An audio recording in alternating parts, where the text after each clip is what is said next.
no money, that's an asshole. It wasn't a phase.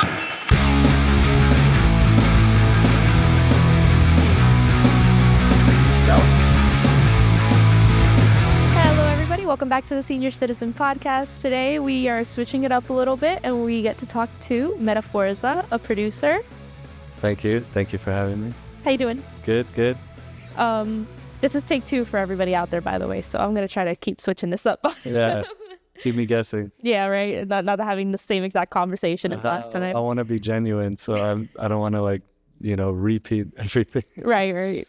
Whenever I have to redo something, it's the hardest thing trying to okay, how do I steer this conversation in a different direction? But I want to hear a little bit about your beginnings in music, how you got into producing and whatnot. To try and keep it short and sweet, my uncle introduced me to Fruity Loops one time back when I was 14 years old, and it was Fruity Loops 3.4. To explain, Fruity Loops is FL Studio. It's what FL Studio used to be called. And that was during the time where I was obsessing over Linkin Park and the new metal scene coming out. I loved the sound and everything. I wanted to be in a band. I got a guitar. But I quickly realized it's very difficult to find like-minded people, especially kids at that time, that are actually willing to dedicate to something. And then once my uncle introduced me to this program, I realized, oh, wow, I can do this by myself. I don't need anybody. And so that's what really got me into producing, is that capability.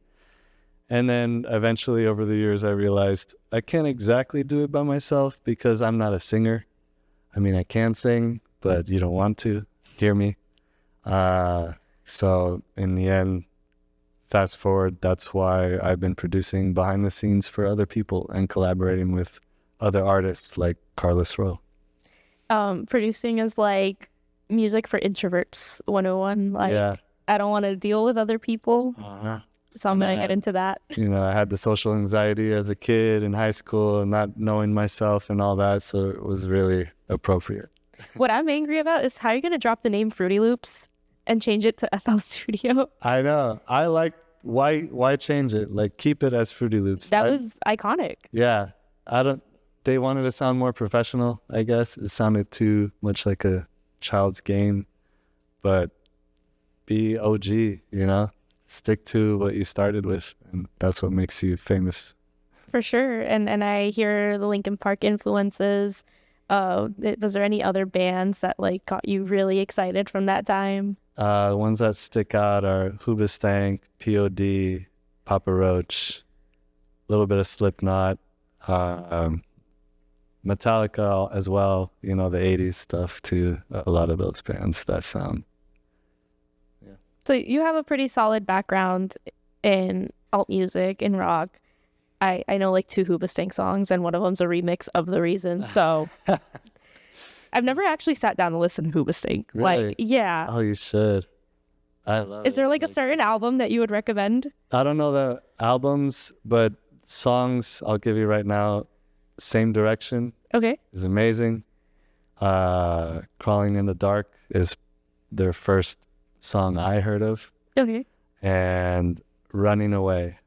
Those are my favorite ones. Okay. I'm going to check them out because I feel like I've never given Hoobastank a real shot. Yeah. Because they're called Hoobastank. Yeah. Every time somebody who's never heard of that name, they're like, Hooba what? What'd you say? Oh, I mean, if you don't know The Reason, then hello, where have you been living under a rock? Because that song is so popular. But I never give them a fair shot, and I feel like they do deserve it. So I'm sorry, Hoobastank. This is a public apology. And The Reason doesn't represent their... It doesn't. Their real sound, at least the sound that I resonate with. Okay. Is them as a band.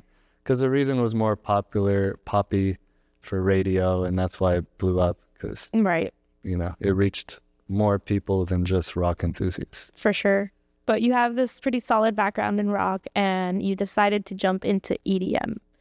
Were you brainwashed from that Skrillex era? Was it? Yeah. No. So I'll date myself because, I got Fruity Loops 3.4 when I was 14 and just starting high school. Linkin Park was very new at that time. So this was well before the electronic scene blew up. Right. And this was, Uh, yeah. And after the 90s, EDM was very popular. Okay. You know, that whole 90s era. So it was a time when electronic music was dead, in my opinion. Okay. In my world. And so I just got into it merely for the fact that I did love it, but I like to be able to produce a whole song without anybody.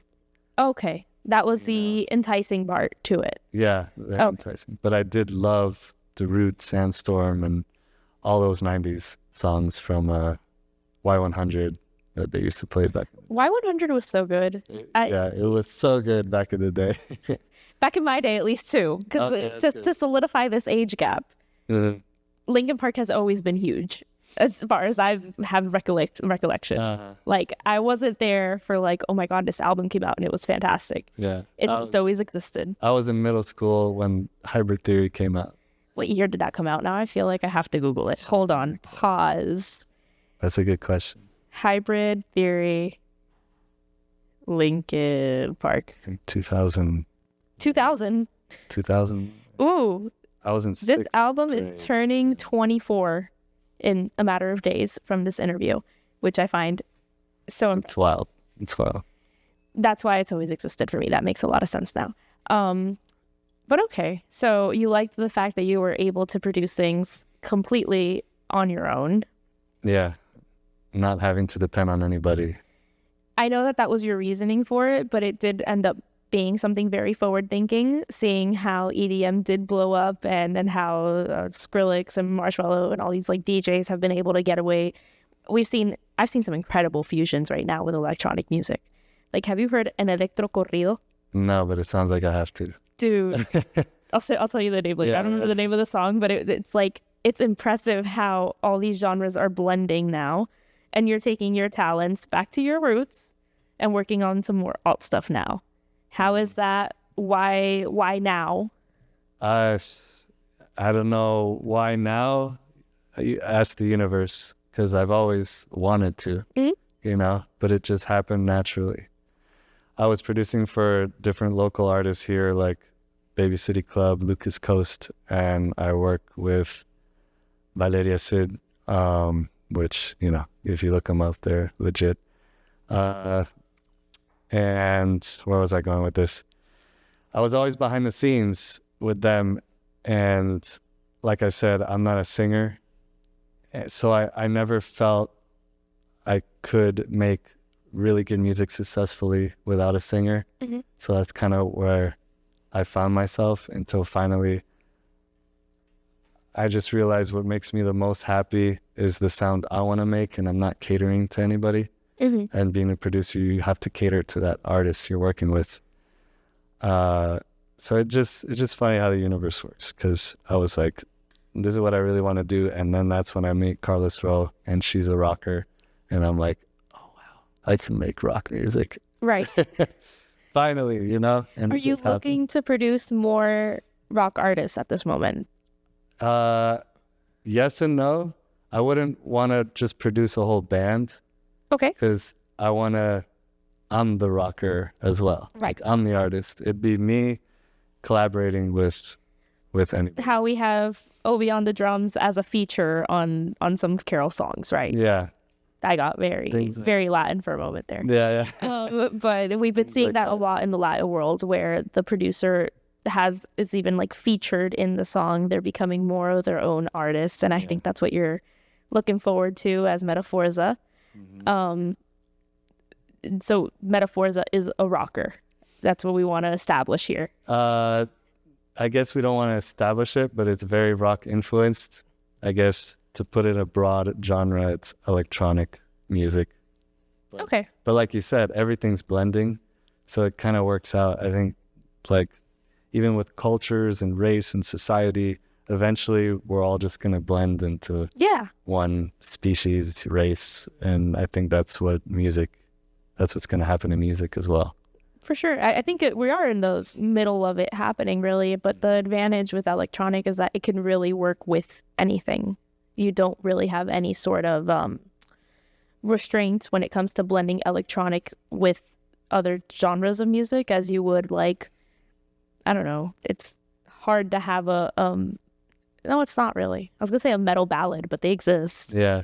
But yeah, like, I don't know, merengue with death metal. Yeah, there you Like, let's go real That's extreme. the example I was looking for. Yeah. But we will see it happen one day. But you can always do an electro merengue, electro death metal, electric pop punk. Yeah, electric is the medium by which you can connect all of it. Yeah, it's not necessarily just the genre, but it is the medium. It's the way that you work, which is very impressive. So that's more what I want to be considered as, like that kind of genre, Okay. for a better word. I could see you working with a band, though. It would be fun. Yeah. Yeah, it'd be fun. But I mean, I could produce and they hire me as a producer engineer, and okay, that's a separate thing. Right. You could say, oh, Meta Forza in the credits. But if you want to work with me as an artist, then I get say on what we want to create, Right. you know, evenly as a team. Okay. So I think that's the defining factor of Meta Forza as an artist. Is Yeah. that you want that creative input. You want the 2 cents. That inner child of yours that wanted to be in a band I'm now just interjecting myself into other people's projects. Exactly. Yeah. But it's like, I'm the project too, you know? I mean, Okay. if you want me to produce you for you completely as your own artist, then okay, hire me, pay me as a producer. Right. I'll Okay. do that. As a producer, and it's because I have no clue, but how much creative liberty do you have, or is it just little to none?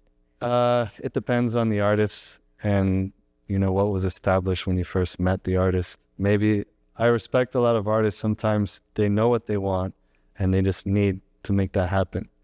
And so you got to understand that if that's what they're looking for, that's what you need to deliver. If you don't feel comfortable with that, either communicate that or work with a different artist that is willing to have you as your inner artist contribute to the ideas for the song that you're making for their craft. Okay. So it depends. You know? Right. Some people want to work with me because they're like, oh, I want your input on this. I want you, what kind of beat do you think I should sing over now? You know, some artists are very, Open to the suggestions. yeah, give me your suggestion. What do you want? Okay.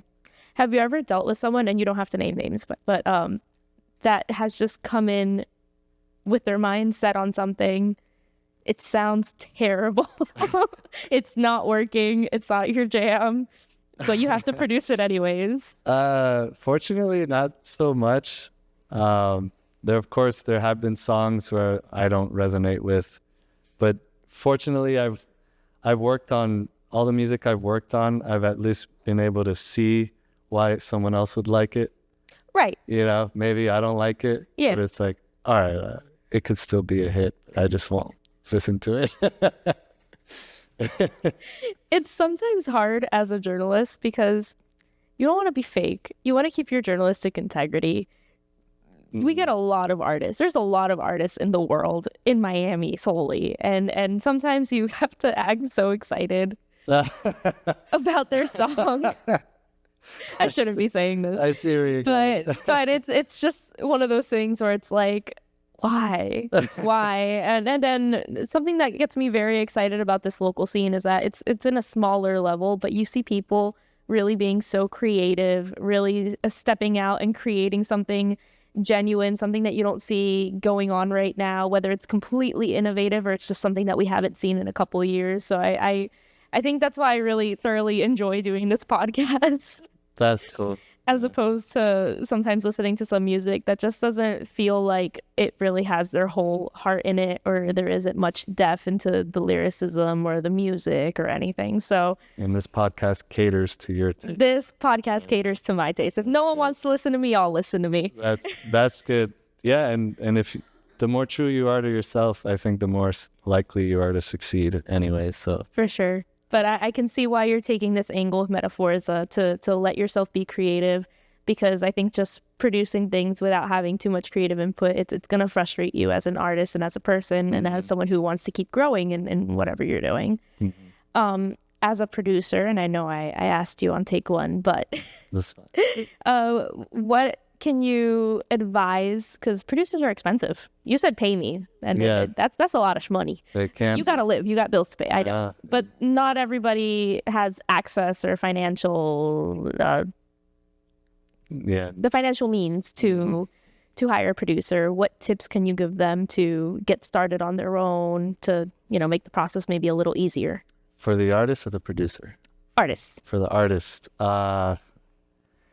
well, you gotta grind. You gotta put some skin in the game, put some of your own money in, of course. But another option could be to find investors that believe in your project, and ideally an investor that actually understands the music business, so they can feel comfortable investing and maybe give you advice and guidance.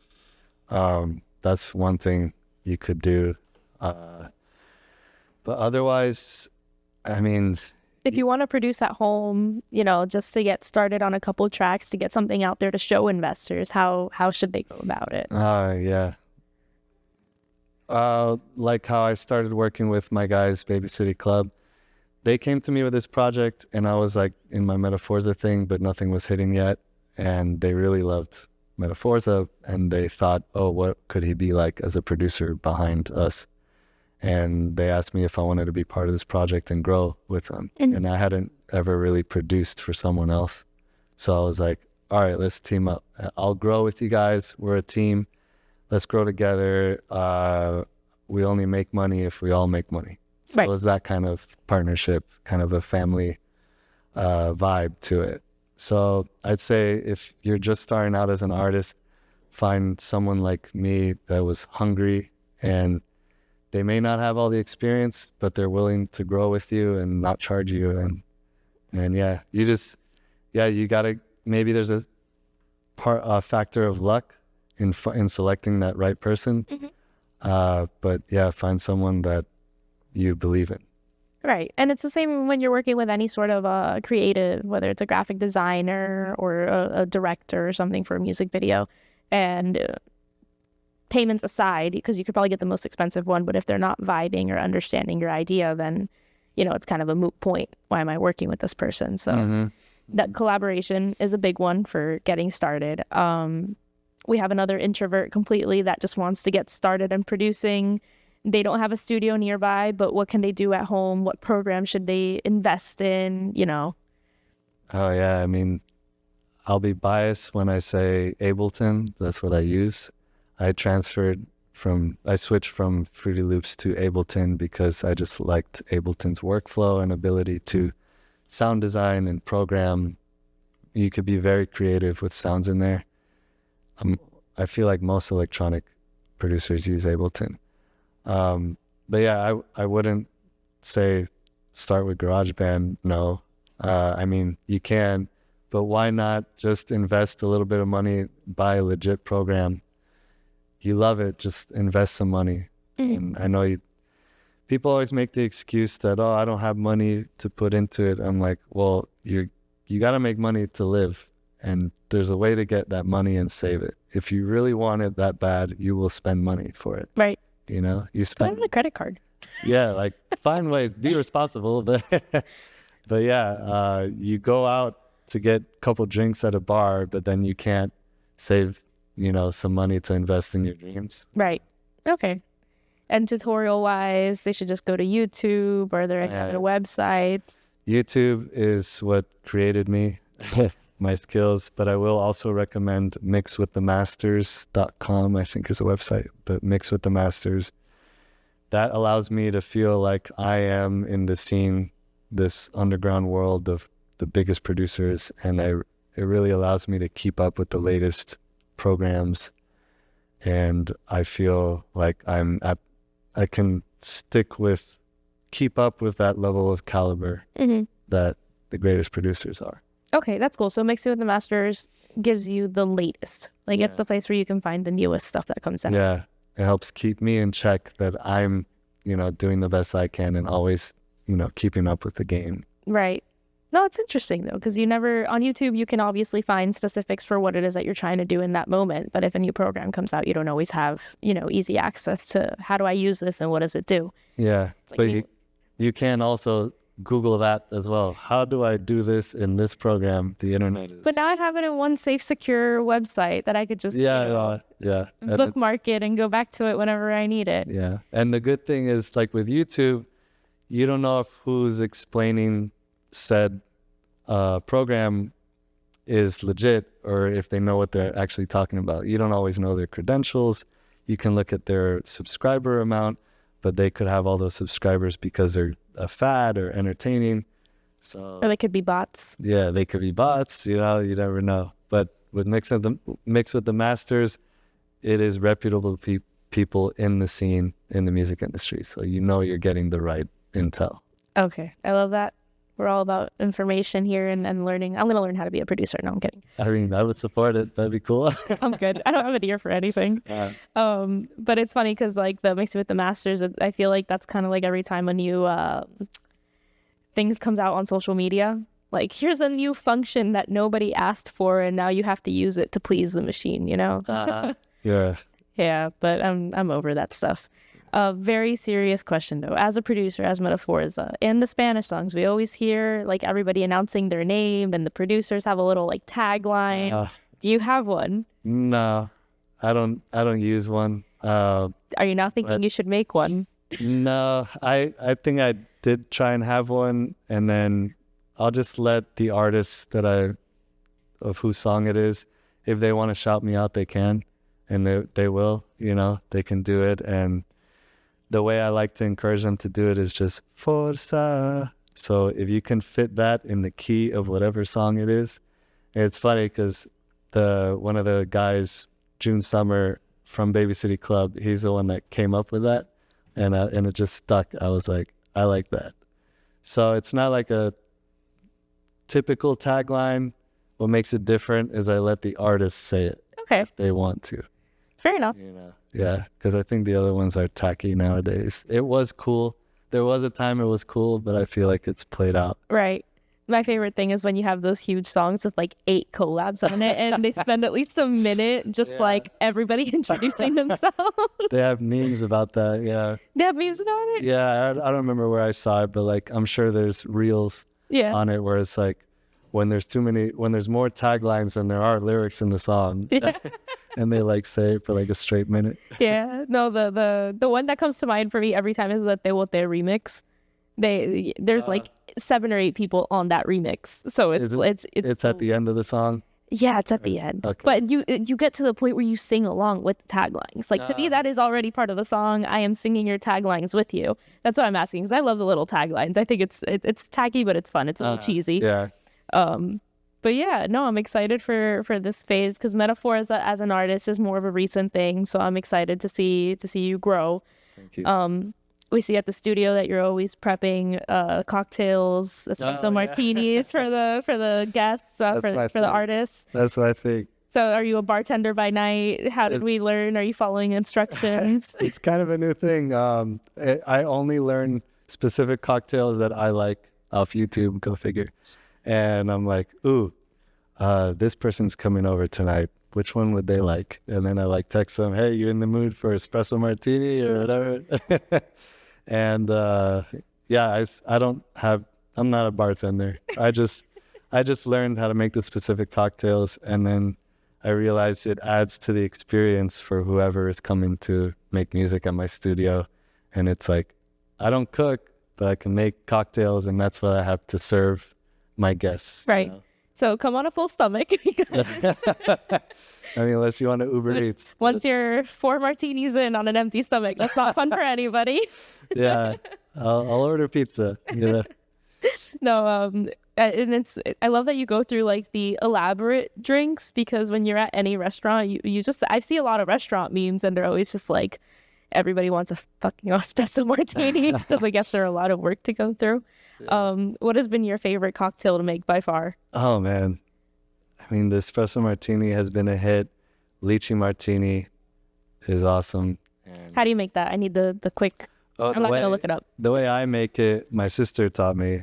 Jar of lychees, and you use like the same amount of the liquid as you do blend the actual lychees, so you get some fruit in there, pieces.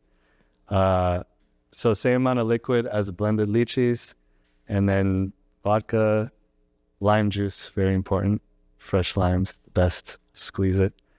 And shaken in ice. I think that's it. Yeah. Good stuff. It's simple, but it adds to the experience. And when, there's something about, it's a love language, the act of service. And I think that's a very good feeling when someone like prepares something for you and provides it to you with love and the presentation. And it just adds to the experience and the whole vibe in the studio. And that's what's very important. For sure. To create the best music possible. It's something very unique. I feel like it's something very Latin. Like you never invite somebody over without food and without little like snacks and stuff to give them. So it's part of just being a good host. Exactly. And I love that you do that to make the artist feel comfortable, because you never know if you're going to get somebody who's nervous or just not feeling right or uneasy, or if they've had a bad day and then they come to you and they have the cocktail and everything, and it just makes their day a little better. Yeah, and it's not always an artist I know very well. Like, for example, Carla, when she came over, I think that was only my second time seeing her, or third time. Like, I barely knew her, but it just adds to it. Yeah. And you make friendships over a nice little drink. So the cool stuff. What's next for Meta Forza? What's, next couple of months, what are you seeing happening for yourself? Well, I've been working on this album with a really good friend of mine named Falco. He's a producer, singer, songwriter, and we've been collaborating on this album. We have like 5 songs, I think it is. And it is another set of music that I feel very connected to. It's like satisfying to put my soul into it. And his soul is in it as well. And we have similar tastes. And that's a very deep, sort of emotionally cinematic, but elements of rock album that will be coming out soon. Okay. After this. So that's probably the next thing. Okay. And it has visuals along with it and everything, or not yet? Not yet. Okay. Not yet. No, fair enough.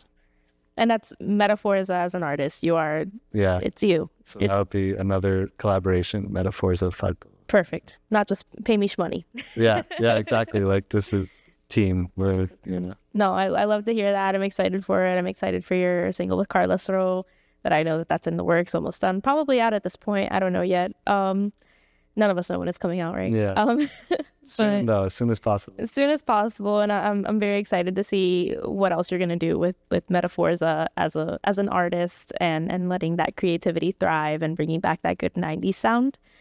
I have a game. Oh, let's go.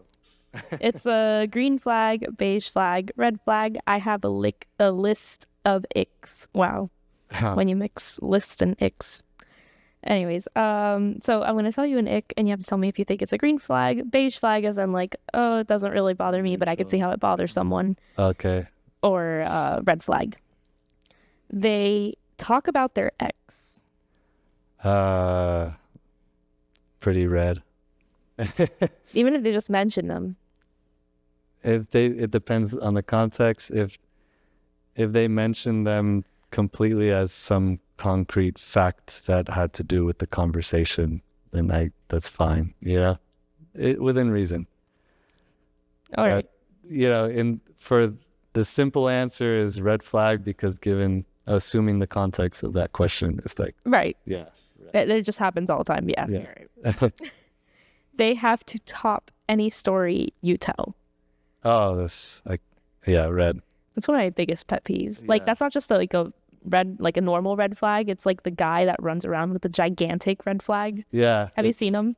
No, what do you mean? Like, physically? There's this guy on TikTok that he'll like grab videos of people having like a red flag moment, like those gender reveals where the guy gets really angry if it's a girl. Oh, wow. And he runs around. I think it's a bed sheet that he tied to a stick, and he just runs around in the field, and he's like, buddy, that's a red flag. That's good. But that's like the size of red flag for the story topper. Yeah. I don't like them. Me neither. They smoke cigarettes. Generally, I mean, I wouldn't write them off as a person, but I'd rather not be around them when they smoke, and definitely not to date. Beige? Yeah, but for dating, red flag. Okay. Yeah. They post inspirational quotes on social media. Yellow. Is yellow one?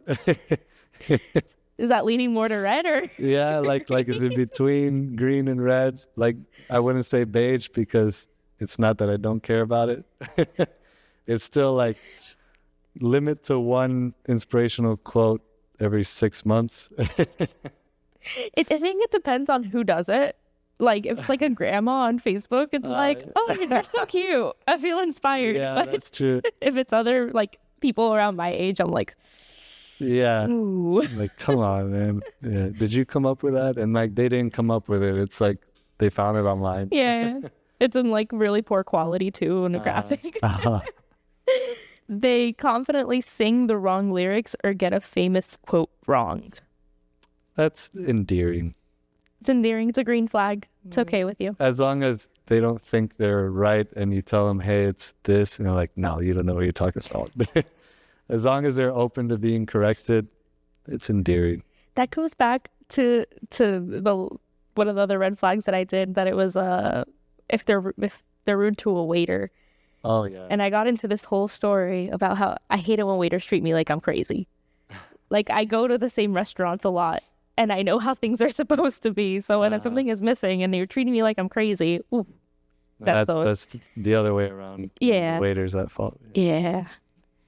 They can forget everything. They can forget my meal. They could take a long time. They could forget to bring me something. But the minute you treat me like I'm crazy, oh, yeah. we're done.